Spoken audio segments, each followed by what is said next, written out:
Welcome, everyone. It's Thursday afternoon and the time again for the hockeydebates.com podcast. I'm Bob Duff, joined by my fellow hockey debater, Hall of Fame writer Kevin Allen, and we're filling the room with Hall of Famers. We've got a legend with us today, the greatest goalie in Flyers history and certainly one of the greatest in the history of the NHL. Bernie Perrant has joined us today. And Bernie, it's a pleasure to have you with us.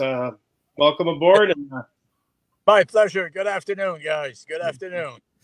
We're going to start right off the bat. I know you've got a fundraiser going on right now, Bernie.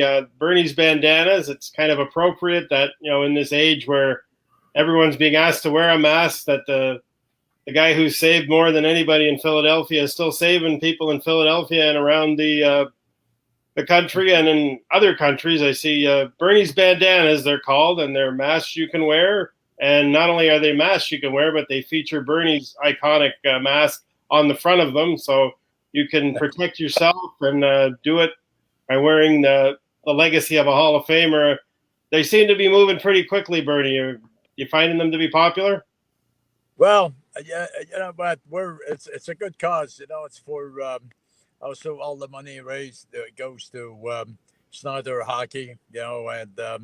And we have actually 3,000 kids in the Delaware Valley.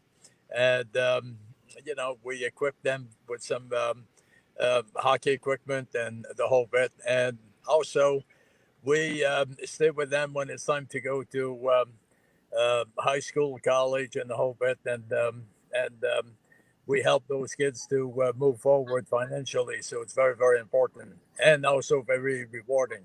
Yeah. How'd you come up with that idea, Bernie? Well, actually, it was my wife who came up with this idea, and I'll tell you, the last 4 years, we've been married 4 years, and the best promoter I've ever had in my whole life. She's very good and very outgoing and trying to, especially at these times, when things are crucial, there's not it's difficult to do things in this world right now. I'm talking about the whole world, as you know. So you have to get creative, and she came up with this idea, and it's really working out well. Well, I'm sure your popularity helps smooth them. And I wanted to ask you a little bit. I've covered the league a long time. And one of the things, Bernie, that I've noted is the continued popularity of those Philadelphia teams. Like I've been, at Flyers games when there's a celebration of those two teams. And all I could think about is the famous Fred Shero quote is that if you win together, you'll walk forever. Or I'm paraphrasing, but similar, and that's turned out to be true. Like I don't know if there's a more beloved team than those the Broad Street Bullies, Flyers, who won those back-to-back championships in the 70s. Well, you're so kind, and it's true. We had, it started with the GM Keith Allen, of course, and Fred Shero was just a great individual. And I remember the first time when I got traded back to the Flyers from Toronto, I met Fred Shero the first time, and it was so awesome. He looked at me, shook hands, looked at me, and he said, "I don't know anything about goaltending, so you're on your own." Bingo! I love that guy, by the way. Yeah, because I had learned so much from Jacques Plante, when I was in Toronto, and those 2 years were, fantastic for me. But going back to the Flyers, I think when we had, if you recall, we had a tough team, very physical team, but also I remember Phil Esposito saying that you don't win Stanley Cups just by having a tough team. You have to have quality players, and we had a good mixture, quality players too. And one thing we did was we socialized well with the crowd, with the people, and I think it's a big asset. And I don't see this as much these days. I'm talking about through the league, and I would hope that something like what we're going through now will reflect on people and realize that socializing is a very, very important part of our lives. One thing struck me. I've got over the years been fortunate enough to meet many of your teammates from those Flyers teams, and I was just recently talking with Bill Clement, and the subject was the 1970 draft, which was his draft year, and he was the second round pick of the Flyers, and Bob Kelly was the third round pick. And Bill told me this story about Bob, who came to camp that year and said they offered him a two-way deal, and he said, "Nope, I'm only going to sign a one-way deal." And Keith Allen basically told him, "Well, you're going to have to make the team then." And Kelly said, "No problem," and went out and made the team as a third-round pick in 1970. Like, that's incredible confidence, but I think that's one of the things that carried you guys. You were a tight-knit team that was really believed in themselves. Yeah, well, no, you mentioned two names here, and I don't think that hasn't been promoted as well as it should be. You're talking about Bill Clement and Bob Kelly, and for the second Stanley Cup, we won the sixth game against Buffalo, and at Buffalo, as a matter of fact, and Bob Kelly scored the first goal in the beginning of the third period, and Bill Clement scored the assurance with about 2 game. So it's just to show you that we had a good mixture and good players. Most wrong who believe in each other. We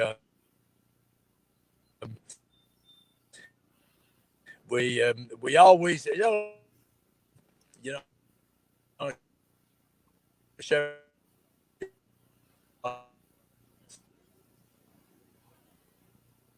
a young kid when you're playing sports, which I think is fantastic. You learn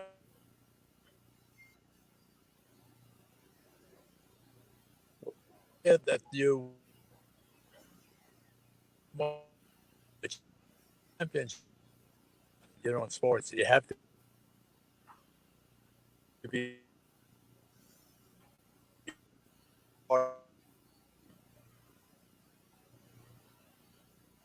team. Well,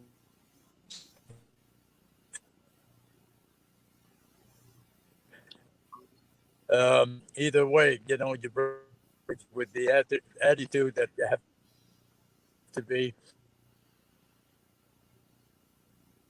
You're just part of a good team. Well, it's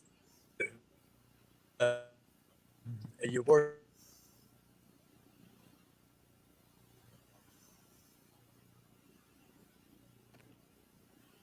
Well, I think we've lost Bernie. Yeah, we seem to be having some technological issues again. He's coming back.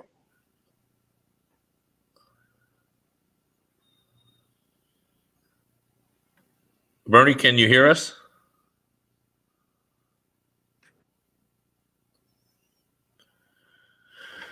Well, I'm fearful we lost Bernie there. Hello. Oh, yeah, Bernie, we've kind of lost you.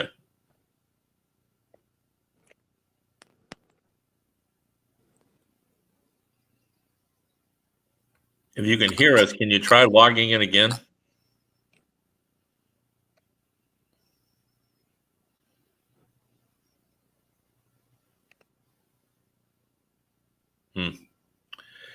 Well, that's a shame. The start of that answer, I was kind of fascinated to see, where he was going with that, and then we just kind of lost him. That's the issues of the technological age and the pandemic era. Yeah, that's it. Another funny story I heard. Well, I experienced it in person. I was working a couple of years back. Steve Ludzik has a charity golf tournament every year in Niagara Falls, and I was invited to MC the event. And one of the celebrities playing was Dave Schultz, who was certainly one of the characters of that Flyers team, and the toughest of the tough guys on a very tough team. And the night before the event, they had a meet and greet at one of the local watering holes, and you could pay $10 to get into this private room and mingle with some of the celebrities. And Schultz was there, and there was about 6 or 7 bikers that showed up and kind of cornered Dave and were saying, "Yeah, you think you're a tough guy, eh, Schultz? We know what tough guys are all about. We'll show you what a tough guy is." I don't think we got Bernie back here. And let's just see. There he is. You hear us now, Bernie? Oh, Kevin, There you can go. you hear me? Yes. Yeah, we can hear you now. We lost you there for a second. Before we let you go, I wanted to ask you, before we came on the air, Bob and I were talking about, your back-to-back seasons when you won the Cup. You were at 189 goals against average, and I think 202. You had 24 shutouts in those 2 seasons. And I can't think, maybe Dominic Hasek, but I don't know if there's been a goalie that's had 2 seasons back to back like you had. And as a guy that's covered sports for 40 years, I've always been fascinated by dominance in sports, and you kind of achieved that. And I wondered, from your perspective, what that was like, to be playing at the level you were playing at when your numbers were so much better than everyone else's. And I mean, did you feel like you were, at the top of your game, or were you in the zone, as they say? How would you describe how you were feeling in those 2 seasons?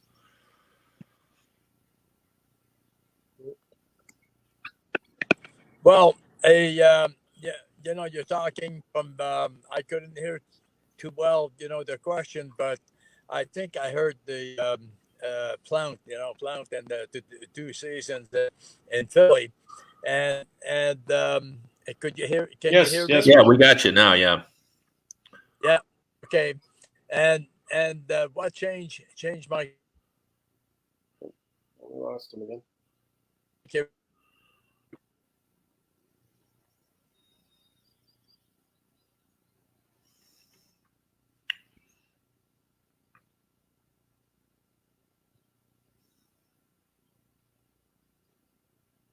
Yeah.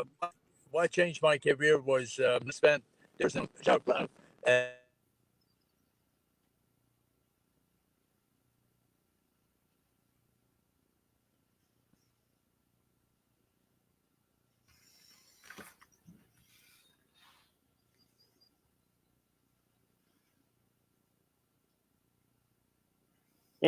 Well, we've lost him again. I'll finish up my Schultz story. And so anyway. Oh, there he's back. We got him again. We lost you. Are you back? Can you hear us, Bernie?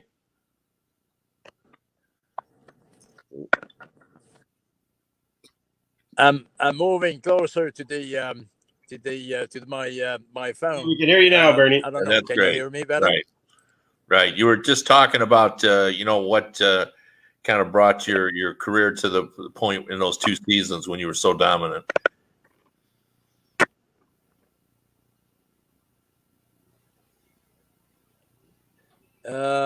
Mike, I'm so sorry. That was a good conversation. Maybe down the road we could restart this thing. But right now, my friends, if you hear me, I apologize, but there's a problem. It's on my side or whatever, but I just can't hear your questions, and I don't know if you understand what I'm saying here. All right, thank you. So just in case you have to let go the seconds, thank you so much, and hopefully we'll get together again, and there'll be a better presentation. Okay. All right. Well, thank you, guys. Thanks, Bernie. You have yourself a good day. So we should let people know if they want to get one of Bernie's bandanas for a $10 donation to Snyder Hockey, which is, of course, named for the longtime owner and original owner of the Flyers, Ed Snyder. You can go to snyderhockey.org or on Twitter at Snyder Hockey, and that's Snyder with an I, and order them. And everyone who orders one gets, not only do you help youth hockey in Philadelphia, you get a chance to win an autographed Bernie Parent jersey. So it's for a good cause, and you could get really rewarded. And as I said at the start, here's Bernie 40 years after he won his first cup, still saving everybody. Yeah. No, Bernie, he's a special guy. And, just to continue on with the thought that we talked about, just about, the uniqueness of his career with the Flyers, like, the 2-year dominance. I really, I mean, I didn't, before this started, I didn't go and look at all the goalies, but I don't think there'd be too many goalies that were as good as he was over that 2 season, especially when you look at his numbers compared to everyone else's. And obviously that was a great team, but he played 73 games.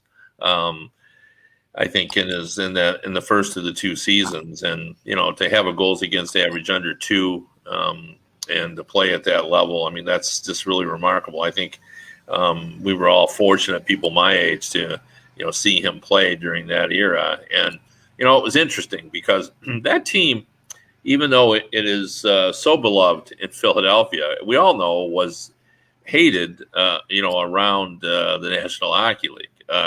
Everybody disliked the Flyers, and a lot of people didn't like the way they played the game and so forth. But Bernie, even though he was a crucial, if not the most crucial player on that team,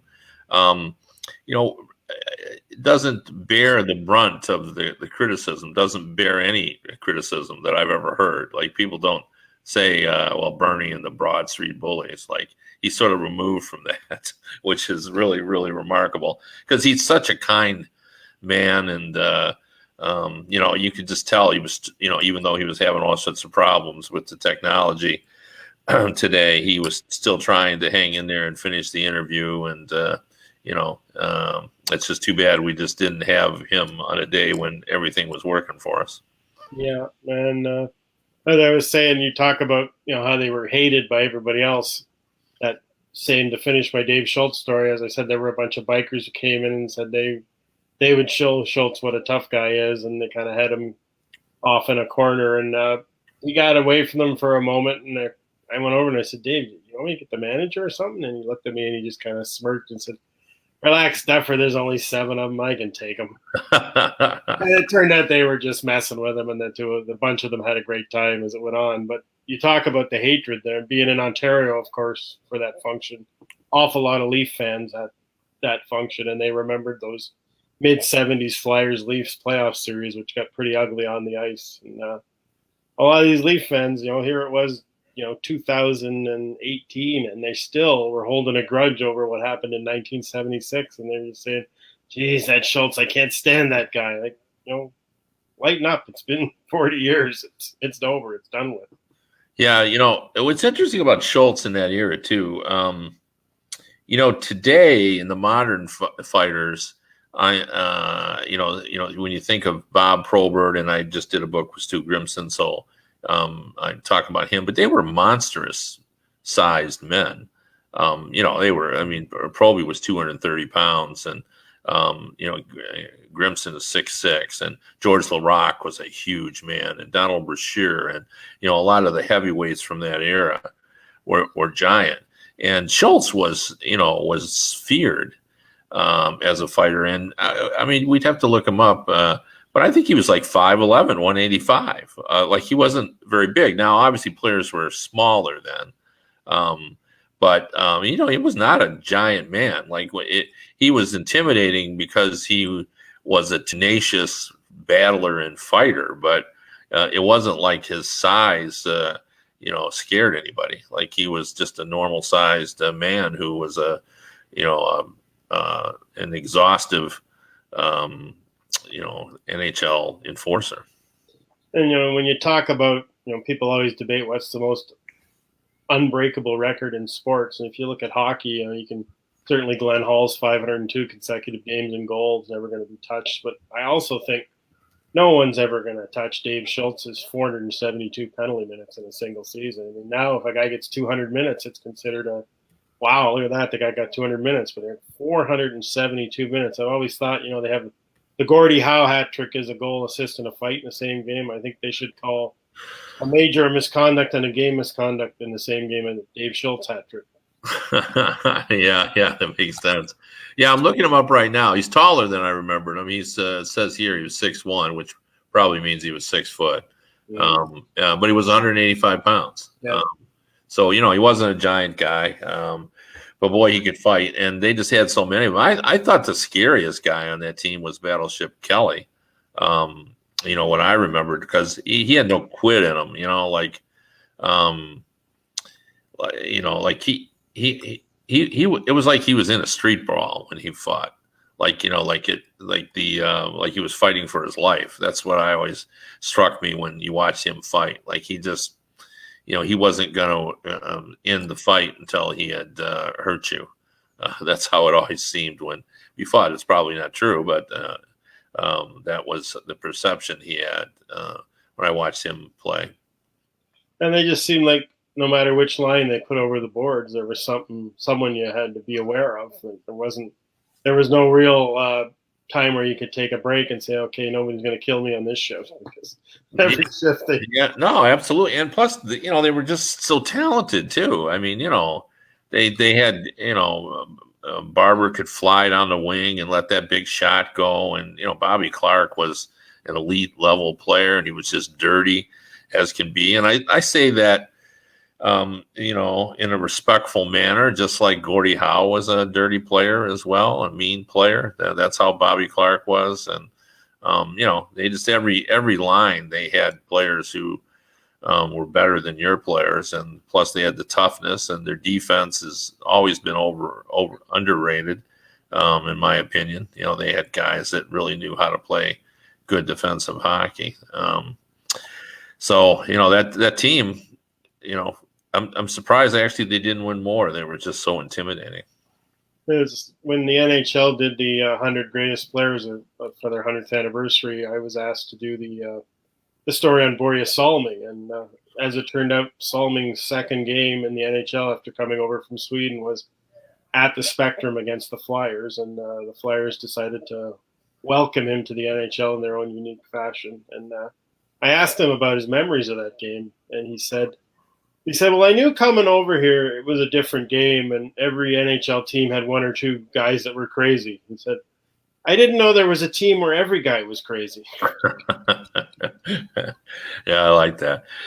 Before we go, I wanted to talk a little bit of hockey. I wrote a piece today, a freelance piece on Hockey Buzz, and I just talked a little bit because I constantly sort of get emails and tweets from people asking me my thought. And like, there are people who just think, hey, what's the big deal about finishing the regular season?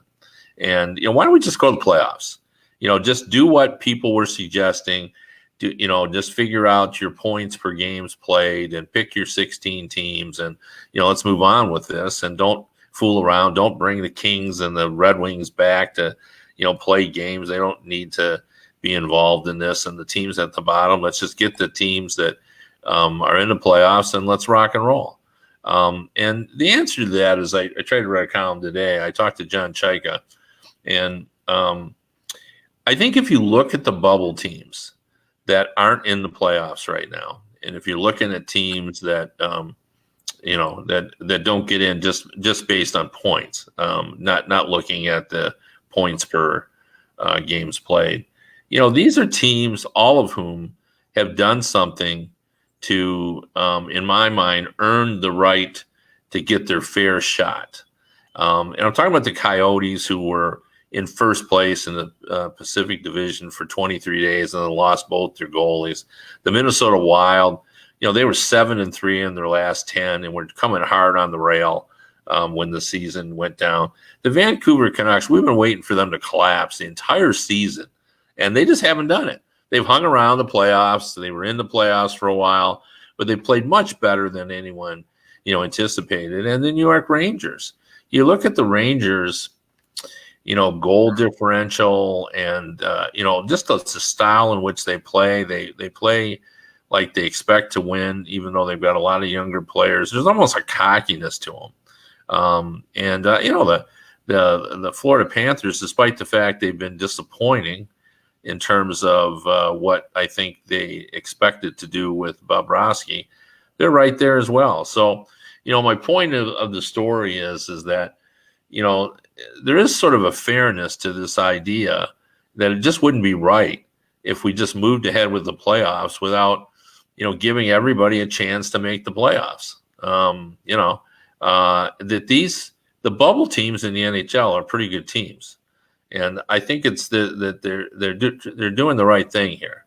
They're trying to get the regular season in. Now, who knows? We may not get it in because the virus really sort of dictates. But I think it is the right thing to do, just based on the fact that the teams on the bubble are not teams that really have no shot. Like, there's some good teams that are on the bubble that are playing at a high level, and why couldn't they be this year's Carolina Hurricanes? A lot of these teams. Could the Rangers do what the Carolina Hurricanes did last season? I don't know. Maybe. So anyway, that's my point. What is your take on that? And did you think we should finish the regular season, or did you want to go right to playoffs? Well, I think there's a reason why you have a season, and that's because that's the barometer to get into the playoffs. And you can't just say, okay, we're going to stop right here, and you 16 are in, and you 15, you go home, and we'll see you next year.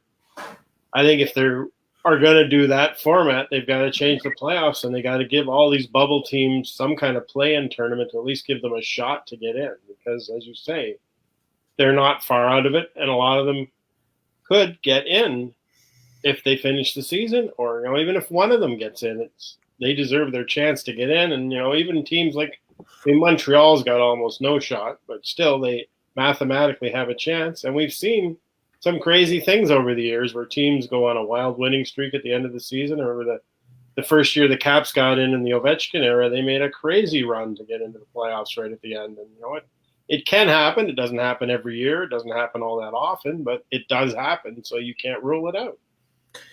Yeah, and I think we kind of owe it to the fan bases in those towns as well, who and there's like I think the like the New York Rangers fan base, like no one sort of expected they'd be this far ahead. They announced 2 seasons ago they were rebuilding, and here they are, and I think the Ranger fans really expected them to once they watched them play this season, that they were going to sneak in at the end. So, and now they're just, they didn't run out of the track, that the track closed on them, essentially. So, yeah, it's going to be interesting, but I do get that. And that's the point I wanted to make about all that I understand that, there are, I'm sure, many reasons to play the regular season. You need to fulfill your television contract. I think the contracts, from what I've been told by some, you've got to give your local television licensor, 70 games, and some of them are not at 70 games. So there's financial reasons to do it as well, and even without fans, I think you're still, by playing the regular season, produce some revenue. But I think there was a discussion about. It just wouldn't be fair just to say, when everybody was counting on playing 82, all right, like you said, you're in, you 16 are in, everybody else go home. But, even the teams, John Chaika brought this up to me as well. He was talking about that, he talks to other GMs, and he basically said, because I asked him whether, he felt a little unlucky, or like, and he goes, basically every team has their own story here. And he said, like, he's talked to GMs in other leagues, Major League Baseball and in the NBA, as friends who are running teams in both of those leagues. And he said that, in one case, it was a guy that really felt like he had a real chance to win it all, and, felt like, maybe he lost his momentum. And then he talked to a team that wasn't in it at all, but he thought that his team's growth was going to be interrupted because they're going to miss the reps, and you can't bring in the younger players you were going to throw in, and look at the the Detroit Red Wings. Moritz Seider was going to be brought up to, probably get a few games in to see how he looked or how close to ready he is being. Now, if we don't have that regular season, the Red Wings won't get to see that. That's a significant loss for a rebuilding team. So there are a lot of reasons they go even beyond the playoffs to, finish the season.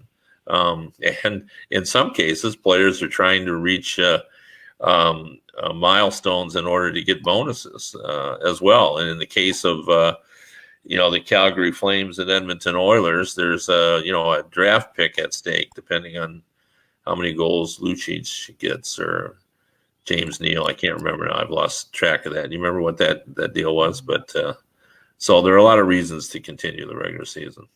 There's been a couple of interesting developments in Europe this week, which could ultimately impact the NHL too. The German Bundesliga, their big soccer league, has begun the process of coming back, and they tested every player, and 10 of them tested positive.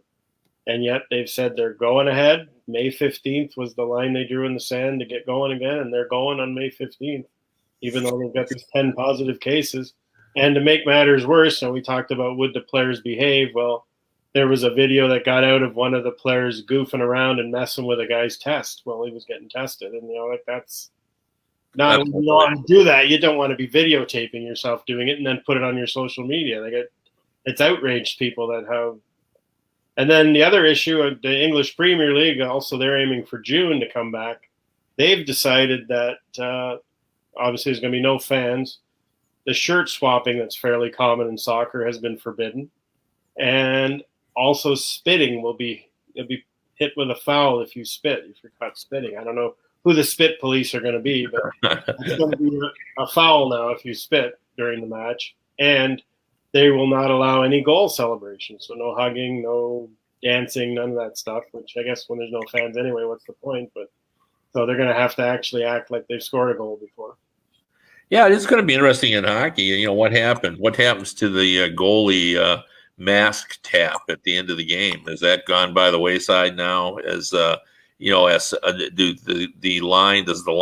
defensemen come together and hug after a goal now? I think not. What happens to on the bench anymore when you score a goal with all the high fives?